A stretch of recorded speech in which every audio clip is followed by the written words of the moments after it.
Hello everyone, कैसे हैं आप सभी लोग। होपफुली आप सभी बहुत अच्छे होंगे।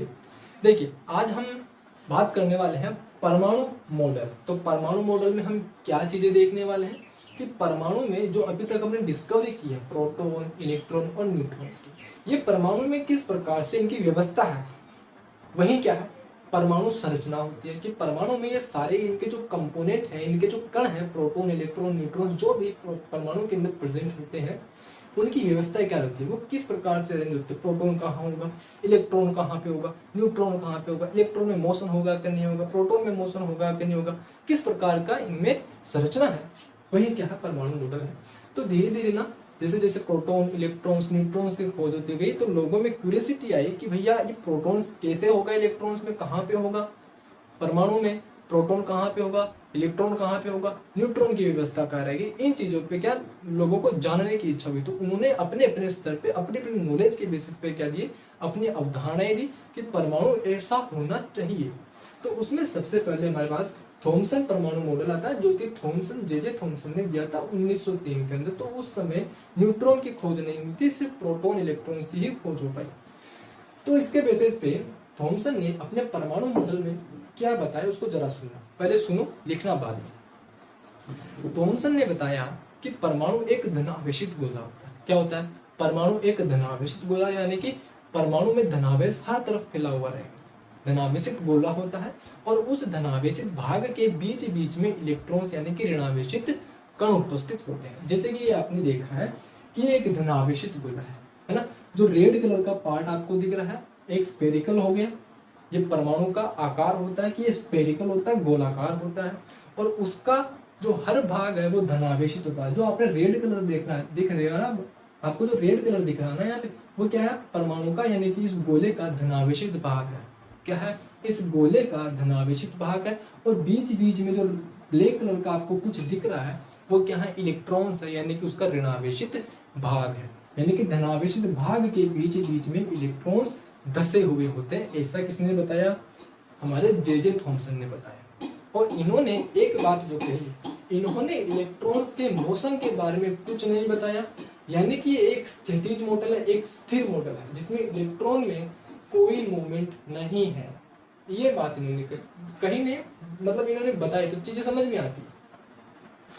और इन्होंने ना इस अपने जो कथन है उसको, अपने जो परमाणु मॉडल है उसको कंपेयर किया तरबूज से, कि जिस प्रकार से एक तरबूज स्पेरिकल होता है और उसमें जो रेड कलर का खाने योग्य भाग होता है, उसके बीच बीच में जिस प्रकार से ब्लैक कलर का उसका बीज धसा हुआ होता है ना, उसी प्रकार से ब्लैक कलर का जो बीज धसा हुआ, उसको उन्होंने क्या माना, इलेक्ट्रॉन्स माना, कि वो इलेक्ट्रॉन्स है। और बाकी जो रेड कलर का भाग है, खाने योग्य भाग है, वो क्या है, उसका बीज है।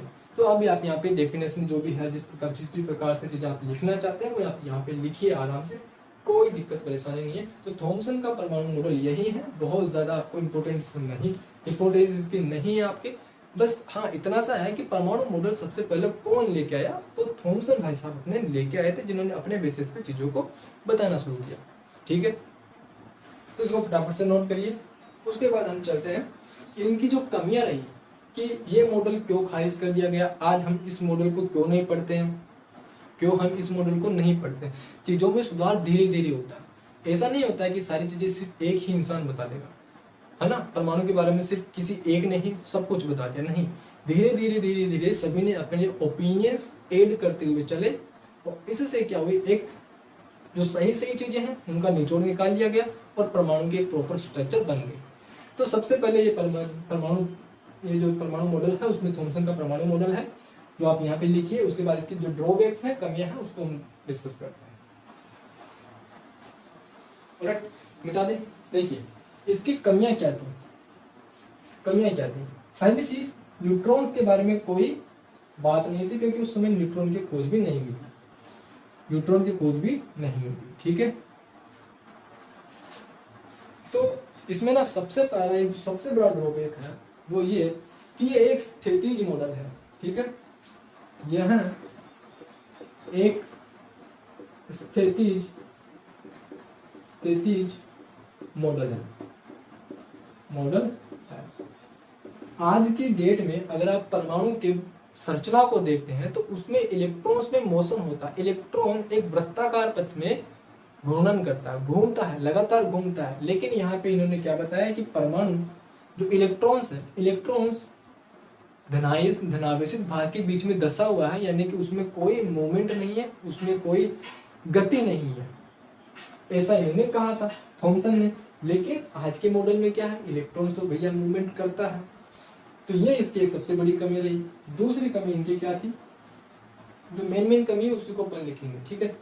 दूसरी इनकी जो कमी रही वो क्या रही, दूसरी कमी रही कि इन्होंने परमाणु का जो द्रव्यमान है उसके वितरण के बारे में कुछ नहीं बताया, ठीक है। द्रव्यमान के वितरण के बारे में कुछ भी नहीं बता पाया, है ना।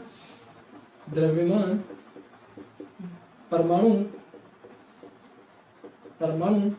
द्रव्यमान के विषय में कोई जानकारी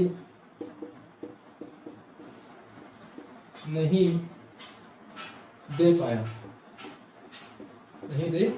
जैसे कि अगर आज की डेट में अगर आप किसी से भी पूछेंगे तो जवाब ये मिलेगा कि जो परमाणु का द्रव्यमान है वो केंद्र में, जो उसका जो नाभिक है उसमें वितरित होता है, वहीं पर उसका पूरा द्रव्यमान होता है।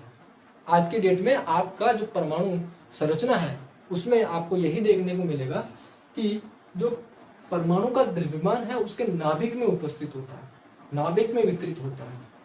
और थॉमसन ये नहीं बता पाए कि द्रव्यमान परमाणु को एक्चुअल में कहाँ पे वितरित होगा। बात समझ में आई। तो ये दो सबसे बड़ी कमियां थी। और तीसरी बात कि न्यूट्रॉन की डिस्ट्रीब्यूशन, न्यूट्रॉन कहाँ पे होगा, न्यूट्रॉन की स्थिति के बारे में कुछ नहीं बताया, ठीक है।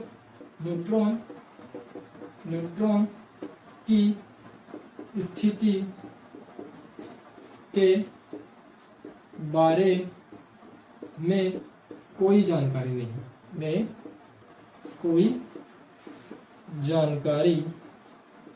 नहीं। हाँ, मानते हैं उस समय न्यूट्रॉन की खोज नहीं हुई थी, उस समय उनकी कोई गलती नहीं थी, बट ये भी उसका एक ड्रॉबैक बन जाता है। अब ना इसमें एक पॉइंट आप नोट कर लेना, जो आपने कमियों के अलावा जो ये तो है आपकी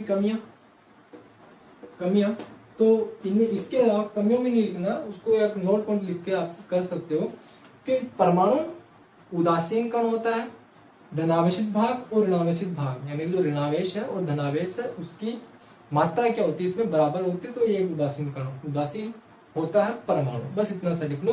तो बस आज के लेक्चर में इतना ही है।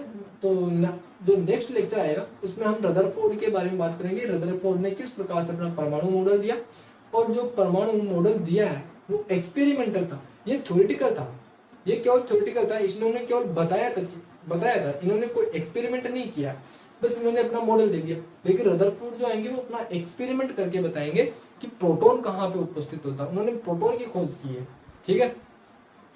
तो बस आज के लेक्चर में बस इतना ही। मिलेंगे नेक्स्ट क्लास में, तब तक के लिए thank you so much for watching this video. और हाँ, जय किसान, जय भारत, वंदे मातरम।